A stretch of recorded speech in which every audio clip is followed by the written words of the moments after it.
Fiyat kazanç oranı nedir? Borsada tercihte bulunan yatırımcılar için en zor kararlardan biri de hisse senedi seçimidir. Yatırımcılar hisselerin performansını karşılaştırırken bazı oranlardan yararlanır. Bu videoda, iki veya daha fazla hissenin fiyatını karşılaştırmaya yardımcı olan fiyat kazanç oranını nasıl kullanacağınızı öğreneceksiniz. Hadi başlayalım. Mont üreten iki şirket olduğunu varsayalım. A şirketi borsada hisse başına 60 liradan işlem görürken, B şirketi hisse başına 10 liradan işlem görüyor. Borsayla yeni tanışan Ahmet Bey, fiyatı daha düşük olduğu için 10 liralık B hissesinin alım için daha mantıklı olduğunu düşünebilir. Ancak bu şekilde bir alım kararı her zaman için doğru olmayabilir. Hissenin fiyatının düşük olması, o hisse senedinin ucuz olduğu anlamına gelmez. Hissenin fiyatının ucuz olup olmadığını benzer sektördeki bir şirketin sadece fiyatı ile kıyaslayarak bulamayız. Eğer bir şirketin hisse başına kazandığı para düşükse, değerinin de düşük olduğu kabul edilir. Hisse başına kazanılan para, kazancının sermayeye yani tedavüldeki hisse senetlerine bölünmesi ile bulunur. Şimdi iki şirketi kıyaslayalım. Bu iki şirketi karşılaştırmaya ve hangisinin daha yüksek potansiyele sahip olabileceğini belirlemeye çalışalım. Bunun için fiyat kazanç oranı gibi ortak bir ölçü birimine ihtiyacımız var. Fiyat kazanç oranı, hissenin fiyatını şirketin kârıyla karşılaştırır. Şimdi örneğimize geri dönelim. Diyelim ki, A şirketi, çok soğuk olan Erzurum'da bulunuyor. Bu nedenle, A şirketi çok sayıda kar montu satıyor ve yılda 100 bin lira kazanç elde ediyor. Bu şirketin sermayesi ise 50 bin lira. B şirketi de Adana'da faaliyet yürütüyor. Adana yüksek nüfusa sahip büyük bir şehir olmasına rağmen fazla kar yağmaz. Bu nedenle B şirketi yılda yalnızca 10 bin lira kâr elde etmektedir. Sermayesi de 10 bin liradır.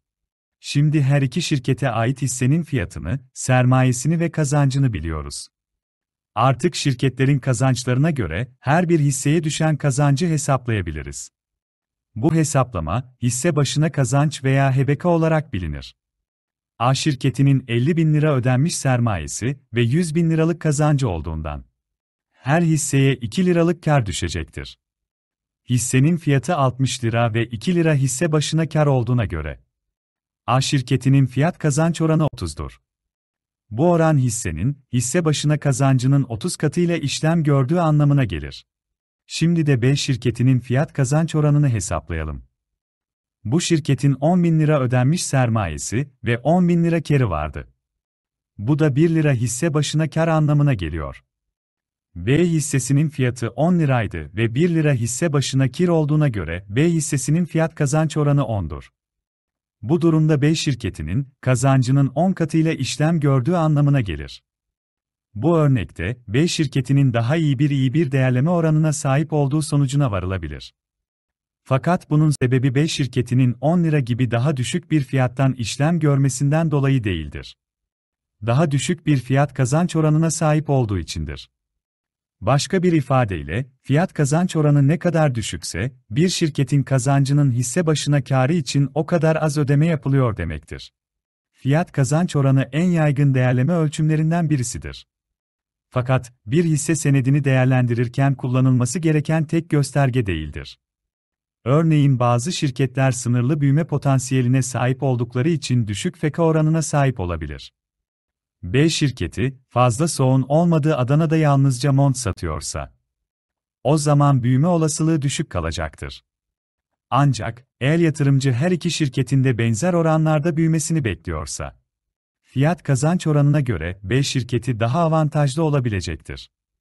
Öte yandan, yüksek bir fiyat kazanç oranı her zaman olumsuz olarak görülmemeli.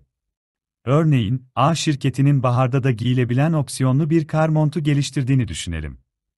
Bu nedenle de iyi bir durumda olduğunu varsayalım. Bu yeni özellik, kar montuna olan talebi arttırabilir ve şirket çok daha hızlı büyüyebilir. Dolayısıyla potansiyel olarak kazancını artıracaktır. Bu tür bir büyüme, yüksek fiyat kazanç oranını da haklı çıkaracaktır. Böylesi durumlarda, yüksek fiyat kazanç oranı, daha da artan büyüme fırsatlarına işaret anlamına gelecektir. Eğer yüksek fiyat kazanç oranına sahip şirketin kazancının artmasını bekliyorsanız, mevcut fiyat, yatırıma değer olabilecektir. Fiyat kazanç oranı, yatırımcıların değer ve büyüme hisselerini belirlemesine yardımcı olur. Bu nedenle yaygın olarak kullanılan ve çok yönlü bir temel analiz aracıdır. Hisse senetlerini değerlendirirken hissenin fiyatı ile şirketin kazancını karşılaştırmayı unutmayın. Fakat sadece bu göstergeyle de hareket etmeyin. Şirketin ileriye dönük kazanç potansiyelini ve diğer faktörleri de göz önünde bulundurun. Unutmayın, fiyat kazanç oranı yalnızca hisse başına kazanç ile hissenin fiyatını hesaba katar. Yatırımda bulunurken şirketin yatırımcısına ödeyeceği temettü veya öngörülen gelecekteki kazanç gibi diğer ölçütleri de kullanmayı ihmal etmeyin. Yayınladığım tablolarda şirketlerin fiyat, kazanç oranlarını kar büyümeleri ile birlikte değerlendirin. Fiyat, kazanç oranı yüksekse kar büyümesinin de yüksek olup olmadığına bakın. Fiyat kazanç oranı aynı zamanda piyasa değeri yıllık kârdır.